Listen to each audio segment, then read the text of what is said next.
And welcome to my YouTube channel English for all. This is Manish Rai. आज एक बार फिर से प्रस्तुत है प्रेपोजिशन। जी, आज की वीडियो में भी बच्चों आपके लिए 20 वाक्य मिलेंगे, 20 महत्वपूर्ण वाक्य मिलेंगे और 20 वाक्यों में हमें प्रेपोजिशन भरना है। तो बच्चों आज की वीडियो को शुरू से लेकर के अंत तक देखें और फिर ये समझने की कोशिश करें कि अलग अलग वाक्यों में अलग अलग शब्दों के बाद अलग अलग स्थितियों में किस प्रकार से प्रेपोजिशन के प्रयोग में फ़र्क आता है। तो बच्चों इस वीडियो को शुरू करने से पहले आपसे निवेदन है कि आप चैनल के प्लेलिस्ट पे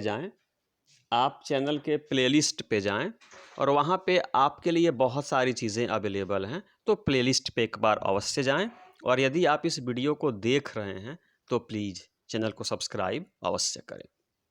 आइए आज के वीडियो की शुरुआत करते हैं।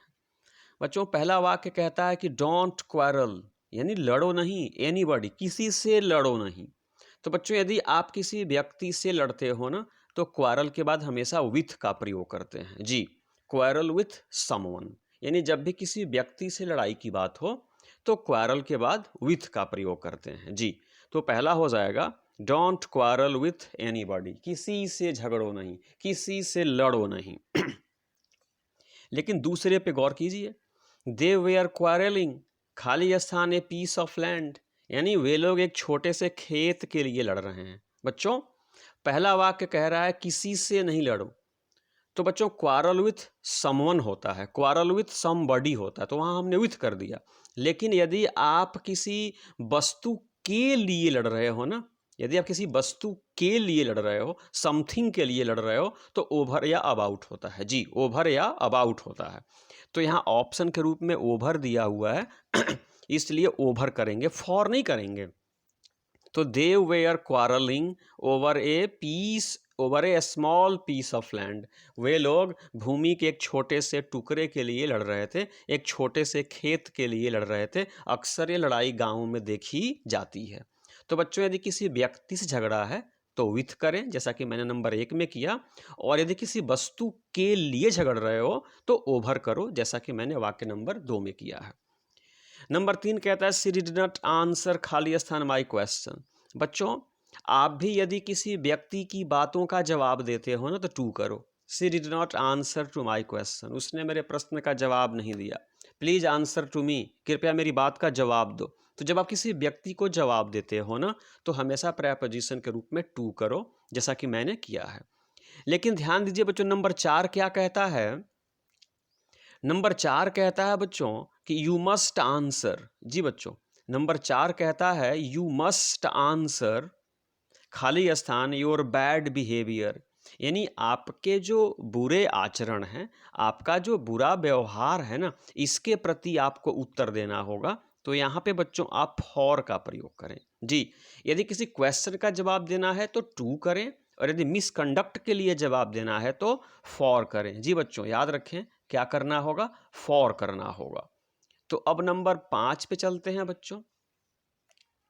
नंबर 5 कहता है बच्चों कि मिस्टर सिंह इज सीनियर खाली स्थान मी। बच्चों जहाँ भी सीनियर और जूनियर की बात हो ना तो टू का प्रयोग करेंगे। जब भी सीनियर और जूनियर की बात हो टू, जैसे mister Singh is senior to me. और 6 में देखिए I am junior to him, यानी सिंह साहब मुझसे वरीय हैं और मैं उनसे कनीय हूँ। तो जब भी सीनियर और जूनियर की बात हो ना तो आप हमेशा क्या भरेंगे, टू। तो देखिए 5 नंबर में भी हमने टू भरा और 6 नंबर जूनियर में भी हमने टू भरा। बच्चों 7वां कहता है हैमलेट वाज रिटन, यानी हैमलेट एक रचना है शेक्सपियर की। तो जब कोई कार्य किसी सजीव व्यक्ति के द्वारा होता है तो प्रेपोजिशन के रूप में बाई करते हैं। जैसे Hamlet was written by Shakespeare, तो शेक्सपियर सजीव हैं। तो बच्चों चूंकि यद्यपि अब नहीं रहे, तो जब भी कोई कार्य किसी व्यक्ति के द्वारा हो, किसी पर्सन के द्वारा हो, समवन के द्वारा हो, तो हमेशा बाई करें। लेकिन नंबर 8 में देखिए ही वॉज बीटन, यानी उनको पीटा गया। कैसे पीटा गया? ए स्टिक से पीटा गया, छड़ी से पीटा गया बच्चों। तो जब कोई कार्य निर्जीव वस्तु के सहारे हो तो विथ करें। 7 पे गौर कीजिए, कार्य बच्चों समवन के द्वारा हुआ, किसी व्यक्ति के द्वारा हुआ, तो देखिए हमने बाई कर दिया। और 8 नंबर में भी काम ही हुआ लेकिन निर्जीव वस्तु के सहारे हुआ तो विथ करेंगे। तो याद रखिए जब कोई कार्य सजीव वस्तु के द्वारा हो तो बाई, और निर्जीव वस्तु के सहारे हो तो हम लोग विथ का प्रयोग करते हैं, जैसा कि मैंने नंबर 7 और नंबर 8 में किया। अगला कहता है बच्चों, क्वेश्चन नंबर 9 कहता है, क्वेश्चन नंबर 9, 10 और 11 पे विशेष ध्यान दे बच्चों। कहता है कि द ट्रेन अराइव्ड। बच्चों अराइव एक ऐसा वर्ब है ना जिसके बाद प्रेपोजिशन के प्रयोग करने के दौरान हमें विशेष सावधानी बरतने की जरूरत होती है। तो कह रहा है द ट्रेन अराइव्ड, यानी रेलगाड़ी पहुंची, टाइम पे पहुंची। तो बच्चों यहाँ पे बाई होगा नहीं, एट होगा नहीं, सिर्फ क्या होगा, on. The train arrived on time, यानी रेलगाड़ी अपने निर्धारित समय पर पहुंची। बच्चों एक अलग से वीडियो में बनाऊंगा जहां इन टाइम और ऑन टाइम के बीच के अंतर को मैं आपको समझाऊंगा। बच्चों ऑन टाइम का प्रयोग तब करते हैं ना जब कोई कार्य अपने निर्धारित समय पर हो, यानी जो समय उसके लिए निर्धारित है ठीक उसी समय पे वह कार्य हो, तो उसके लिए ऑन करते हैं। जैसे गाड़ी को आना था 10 बजे और गाड़ी ठीक 10 बजे आ गई, तो यहाँ बोलेंगे on time, the train arrived on time. लेकिन 10 देखिए, मिस्टर पुतिन, ये रसियन है ना बच्चों जो आजकल चर्चा में है। मिस्टर पुतिन अराइव्ड, यानी श्रीमान पुतिन पहुंचे। कहाँ पहुंचे? इंडिया पहुंचे। और कैसे पहुंचे? प्लेन से पहुंचे, हवाई जहाज से पहुंचे।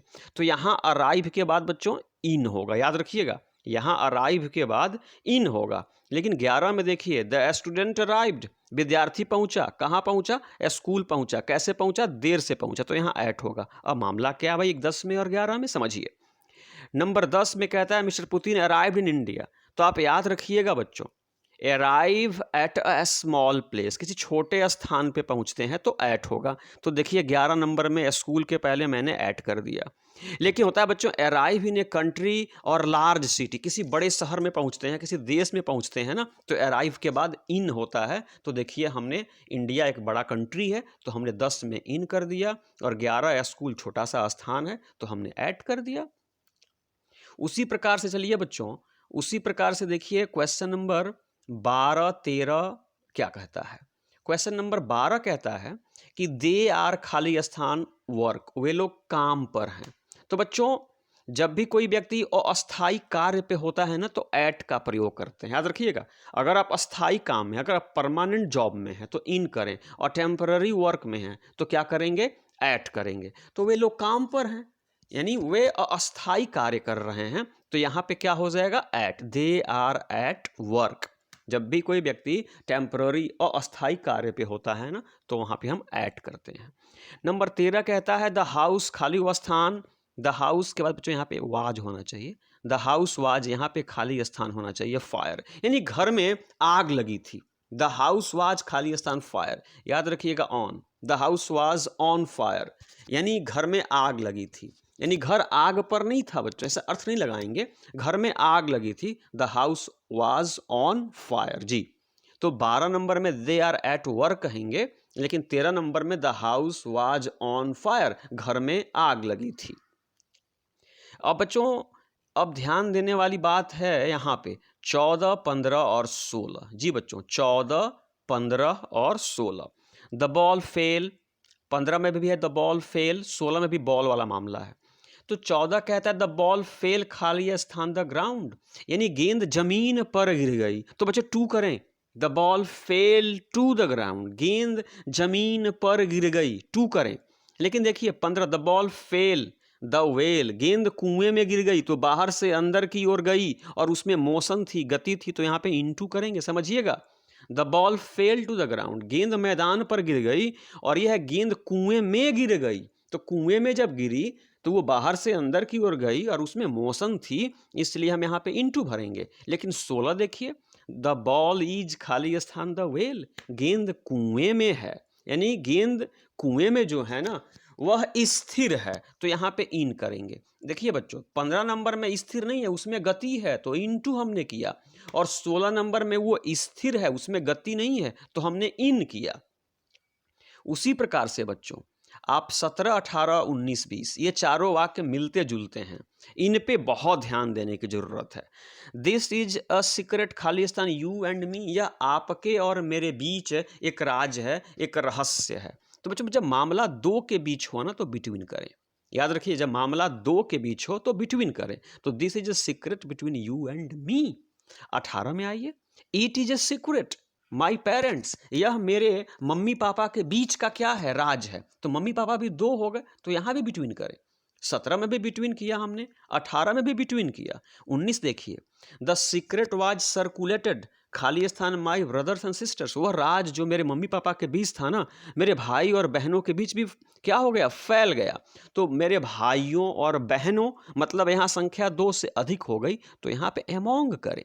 याद रखिएगा बच्चों कि between is used for two and among for more than two objects, यानी दो के बीच में के लिए बिटवीन का प्रयोग होता है और दो से अधिक के बीच के लिए एमोंग का प्रयोग होता है, जैसा कि मैंने 19 में किया। समझिए, 17 में आइए, मामला यू एंड मी, आपके और मेरे बीच का है, दो के बीच का है, तो हमने बिटवीन कर दिया।